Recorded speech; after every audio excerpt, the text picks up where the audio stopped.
Estados Unidos, el país del Big Mac, Microsoft y las metralletas. My high school had a lot of shootings growing up. There should be more gun control. There needs to be much more restrictions. That's going to make me stock up on ammo. Hay 393 millones de armas en manos de civiles en este país. Es el 46% de las armas civiles a nivel mundial. Scary thing to think about. Aunque aquí solo vive el 4% de la población. Miren, para el 2022 había más de 78,000 vendedores de armas en los Estados Unidos. There's more guns than there's probably people in the United States. Y son más que todos los McDonald's, Subway, Wendy's y Burger King juntos. Los políticos hacen campañas como esta. And sign up to win my .50 caliber gun before Joe Biden bans it. Las empresas hacen propaganda como si estuviesen vendiendo algo inofensivo.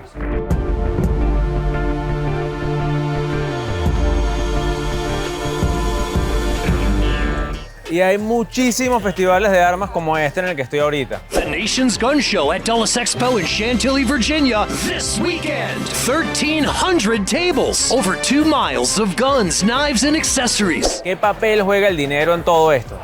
Every 3 seconds a gun is made in this country. Y la política. The NRA and organizations, lobbying organizations like ALEC will draft legislation and then pass that legislation on to a senator or congressman that they know will support that legislation. Estos y otros factores llevan a que en este país haya más armas en manos de ciudadanos que ciudadanos.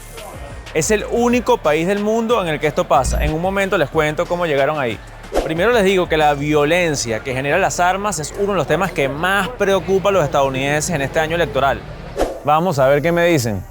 My high school had a lot of shootings growing up. From what I understand, there's more guns than there's probably people in the United States, which is, very scary thing to think about. Gun culture definitely rampaged a lot of my childhood. I mean, living in the US, I had multiple different shelter in places in school, and we would always have to every year practice lockdown drills, which is just no other country has to do that. And I wish we didn't because it's terrifying, honestly. Preocupa especialmente a los latinos que viven aquí. Un 71% dice tener miedo frecuente a tiroteos masivos. Es comprensible. En el 2023 hubo 2 tiroteos masivos diarios en este país. Tiroteos masivos son, según el FBI, tiroteos en los que se intenta asesinar a personas en público. Además, las armas se convirtieron en la principal causa de muerte entre niños y jóvenes en Estados Unidos. Pero mientras a algunos les preocupa, para millones y millones de estadounidenses tener armas es un derecho fundamental. To protect ourselves in case of emergencies. I guess some of it is protection, like protecting one's home, property, family. Los argumentos en contra o a favor los dejo para más tarde. Por ahora vamos a ver cómo llegaron los civiles de este país a tener casi 400 millones de armas. Hay muchas razones. Los expertos dicen que una es histórica, y no solo por la segunda enmienda del siglo XVIII, de la que probablemente ya se ha escuchado.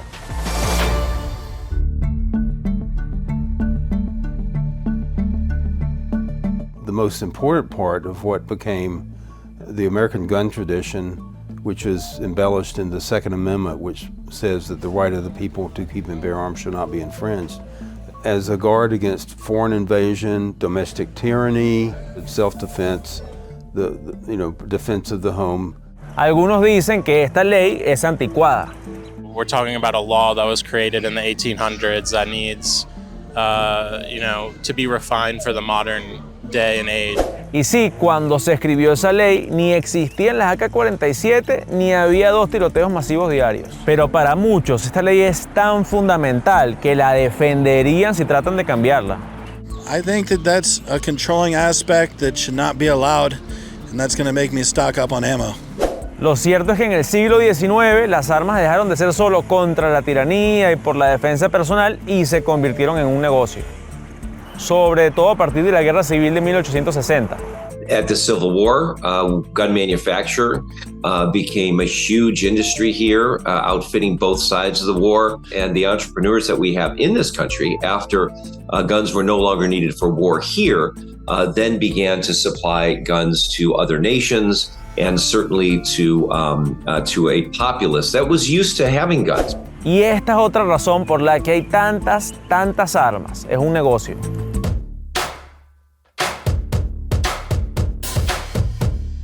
The U.S. continues to produce arms at an incredible rate. Every 3 seconds a gun is made in this country. En el 2023, la industria armamentista generó $21.000 millones en este país. Y en donde hay mucho dinero, suele haber intereses. La Asociación Nacional del Rifle, que ven aquí detrás de mí, es la principal defensora de esos intereses y de los intereses de los muchísimos estadounidenses que quieren tener armas. The NRA lobbyists will meet with members of Congress, senators and representatives. They express the concerns of gun owners throughout the U.S. and in legislatures, and including Congress. Without large numbers of gun owners voting, they would have no power whatever. Dicen tener 5 millones de miembros, aunque algunos analistas dicen que solo tienen 3 millones. Sea como sea, tienen millones de miembros. Organizan manifestaciones, eventos, promueven el activismo y tienen una gran presencia mediática. Pero quizás su influencia más grande viene del lobbyismo. Todos los años invierten millones de dólares en influenciar la legislación. The NRA and lobbying organizations like ALEC will draft legislation and then pass that legislation on to a senator or congressman that they know will support that legislation, and that's the way that we continue to have many of the lax gun laws that we see on a state level. La ANR tiene mucha influencia en los estados. El sur tiende a ser mucho más laxo en cuanto a las armas, mientras que el norte tiene más restricciones. Pero la ANR también tiene influencia a nivel federal. Por ejemplo, hicieron lobby exitosamente para prohibir que el gobierno federal investigara sobre la violencia de armas. For 24 years, from 1996 to 2020, the federal government, specifically the NIH and the CDC, were restricted from funding gun violence research. You're up against these kinds of laws which impact our knowledge and data in terms of gun violence. También financian campañas de candidatos que apoyan el porte de las armas. Internamente los valoran de la A a la F y si sacas mala puntuación te puede costar tu asiento en el Congreso.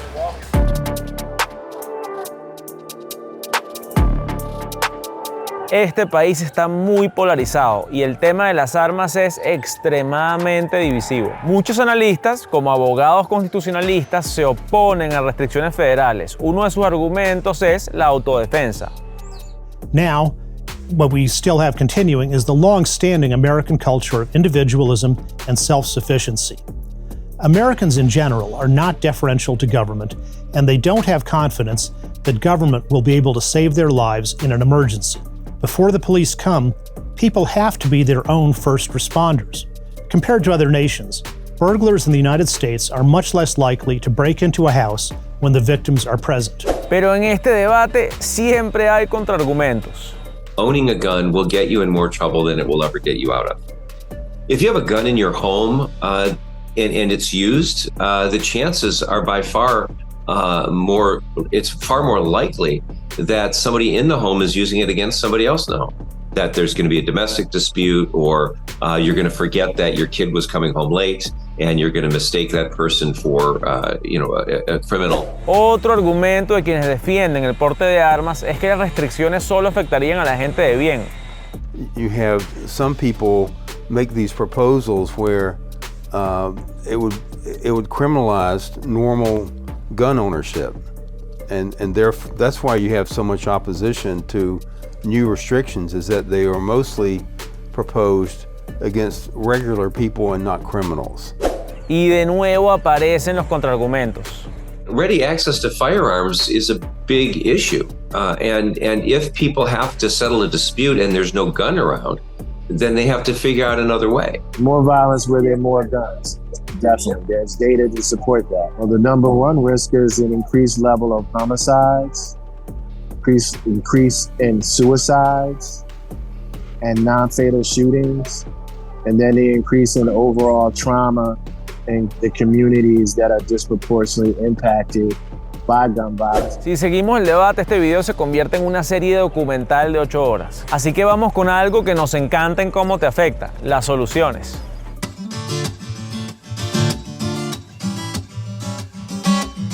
La gran mayoría de las personas con las que hablé querían más restricciones. Yeah, I think there should be stricter restrictions on who can own a gun. There needs to be much more restrictions. I absolutely think there should be more gun control. I think it should be a lot more difficult, like a lot tougher to be able to get a gun. Y más restricciones podrían disminuir la violencia de armas, según expertos. And restricting the number of guns that one person can purchase.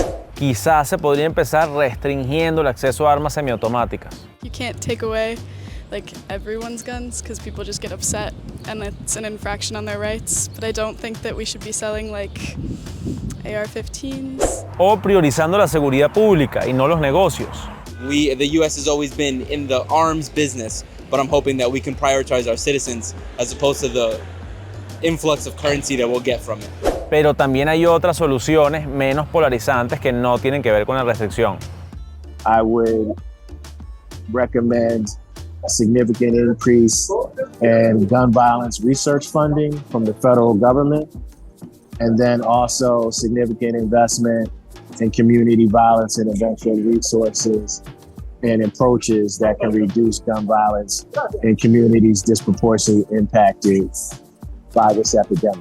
I would support increased economic investments in cities and particularly neighborhoods where gun violence disproportionately happens and it impacted those communities. La mayor parte de la violencia de armas se da en comunidades pobres y mientras más violencia hay, menos inversión hay. Es un círculo vicioso.